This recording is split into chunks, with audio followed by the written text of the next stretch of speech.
If you have to do something that you don't want to do, I highly recommend that you make yourself a happy little TBR and see if that improves your mood and maybe makes that experience all the more memorable for you. This week, I have to do something I don't want to do, and so I need to make a TBR for that. Without telling you exactly, let me just say it falls somewhere in between escape rooms and paying taxes, as far as things that people like to get out of.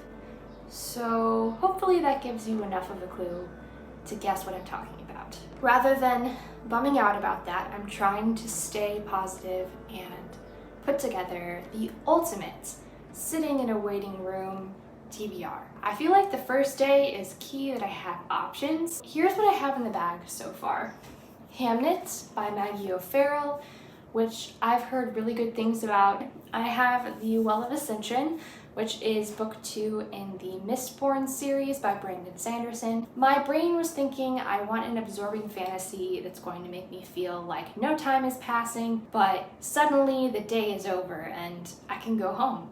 And I feel like this could have that effect, but it also might be something that I get a few pages in and I don't remember enough about what happened in the first book to be interested. All I really remember is a little bit about the magic system, not everything that went down, but something that happened in the first book, and then also that our main character is named Vin, which I can also read on the back cover. So anyways, I don't know much about this one. I have book 2 of Cemetery of Forgotten Books. This is the sequel to The Shadow of the Wind by Carlos Ruiz Zafón. This is another historical fiction. It has some magical realism to it. And I had some issues with the first book, although I loved the writing. So this could be an absorbing pick if I choose it. And it's also such a floppy book. I feel like I'll just feel compelled to keep turning the pages because it's so deliciously floppy. So that's a perk.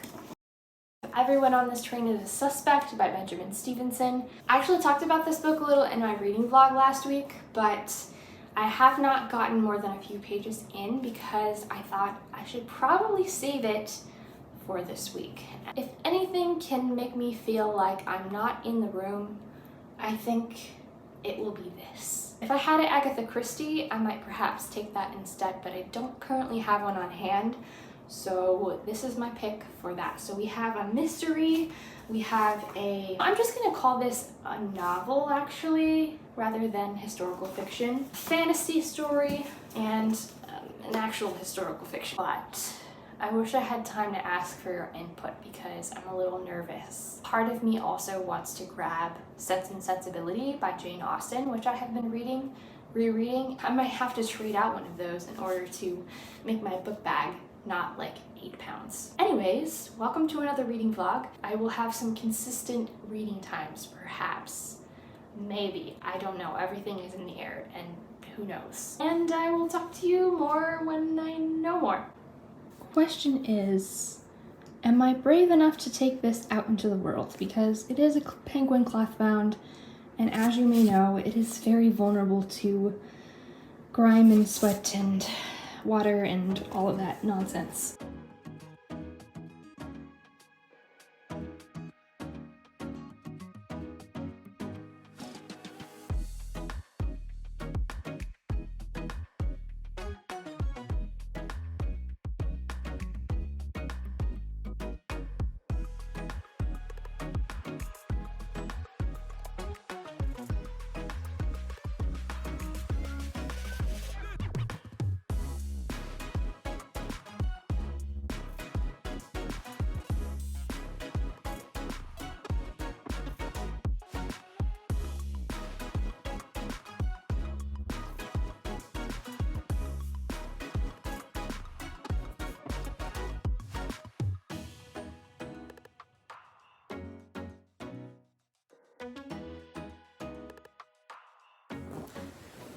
Hello. I wonder if you guessed right. So I was released from jury duty today. I'm done. The case is completed. The jury was dismissed. my jury duty service is done, and in the United States that means that I won't get summoned, or I can be excused from serving again if I get a summons for the next 2 years. So that's kind of nice. Part of me is a little disappointed that I didn't get the experience of actually discussing the case with the people on the jury, because the way that works is you have to hear out the entire like the opening remarks from the lawyers through to all of the witness testimony before you can actually discuss the case with the other jurors. So you're kind of confined to a room with these 13 other strangers. You can't talk about why you're there. And when something happens in the courtroom, you can't talk about it in the jury room either. Not until like the final facts are presented, and then they give you the time to deliberate together. So I think that was the most frustrating part, because usually when I have a new experience or something strange happens in my life, I want to process it and like talk it through with someone, and that's not in like the legal guidelines for this, because they want you to be the most impartial and unbiased as you can be. And when we filter something that we've seen or heard through another person's perspective, we're usually going to get feedback from them, and that could color our opinion. I get it, but I acknowledge that it's also one of the most frustrating things about jury duty service. The intense concentration and focus is probably the most exhausting. Yeah, I'm very tired. I have not been sleeping great this week. So did I read as much as I expected I was going to read this week? Maybe not, but I also had no idea if I was going to be picked for a jury or not this week, so I didn't know what I was in for. I read a little more in Sense and Sensibility on day 1, and I found that it was almost too quiet. Like there wasn't enough going on in the plot to keep my interest. On day 2, I read A Year in Tokyo by Christiane Jones, which is a memoir of her experience living in Tokyo. She went there from Australia and didn't know much of the language. She had been to Japan before on vacations, so she had a little bit of familiarity, but she got to experience living there, and so shows the ups and downs. And it's kind of like a travel guide, but it's very personal, so I think it would be very helpful for planning what districts you want to visit and like different activities that you can participate in during different seasons of the year. Day 3, which was today, I brought James by Percival Everett, which is a retelling of the story Huckleberry Finn by Mark Twain. It's told from the perspective of Jim. Can't remember exactly all the details of Huckleberry Finn, but I liked the friendship of Huck and Jim. I started that book this morning when I arrived, and I'm probably at least 50%, if not like 60%. I think because I've already read Huckleberry Finn, some of the plot points of that book, it's told in a completely new light, because we as the reader are experiencing the reality that Jim or James is just as much a man as the people who are pretending masculinity in this book, and he is just as much worthy of the human rights as the other characters, and doesn't pull punches on the evils of slavery or racial injustice. The storytelling voice is not completely outside the grain of Mark Twain, but it's still better because there's more there.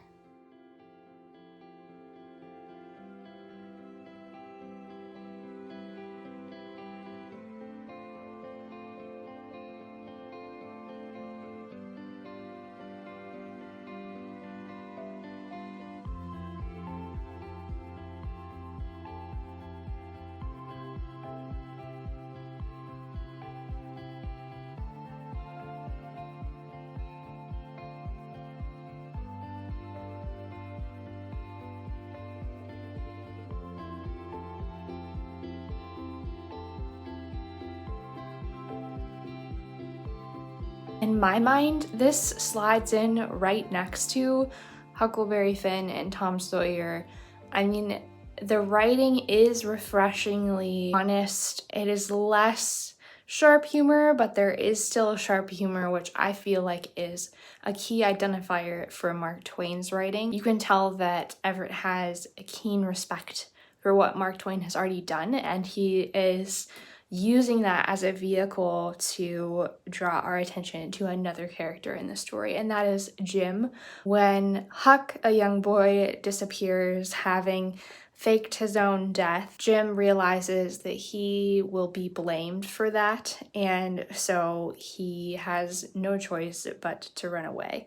And he wants to be able to find freedom for his wife and daughter as well, but he knows that necessity right now is him just getting out of this situation and also making sure that this young boy is kept safe for a time. So their paths cross and diverge many times throughout this book. His character and his story is strong enough to stand on its own as well, and while you will probably benefit from having read the original story, it's probably been at least 10 years since I read Huckleberry Finn, and I was still able to pick up on some of the crossover of the plot points in this book. Huck has to flee shifty characters every now and again, right?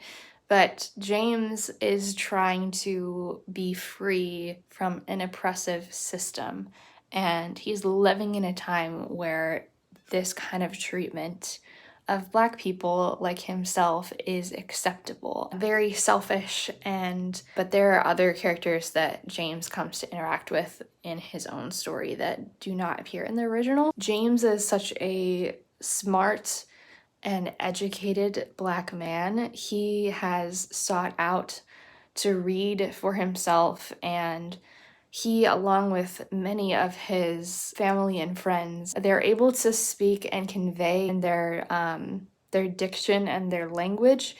However, in order to keep white people from being afraid, they have adopted this slang, and also he's concealed his ability to read and to write because that is kind of his secret value. He even runs into some people who are Black, but they have accepted their fate. They've kind of had a broken spirit, and they've just submitted to this kind of treatment at this point. They've become part of a machine, and it's very sad, but I think that all of those different characters and their own response to this cruel and inhumane treatment, I think, gives the book more depth, because we're not just hearing from our main character, we're seeing through his eyes at how other people have grappled with this. This book certainly is harrowing because slavery is a terrible thing, and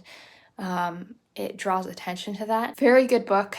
It feels like a classic already. It feels like it could have been a contemporary of Mark Twain, and I think that the author would be happy about that, because as he writes in his acknowledgments at the end, he has a lot of respect for Mark Twain's depth of humor and honesty, and I think that comes through in his writing as well, which is amazing. I think I need to check out his backlist and see what else I need to read by this author. Thanks for watching, thanks for joining me, and I hope to see you again soon in another video.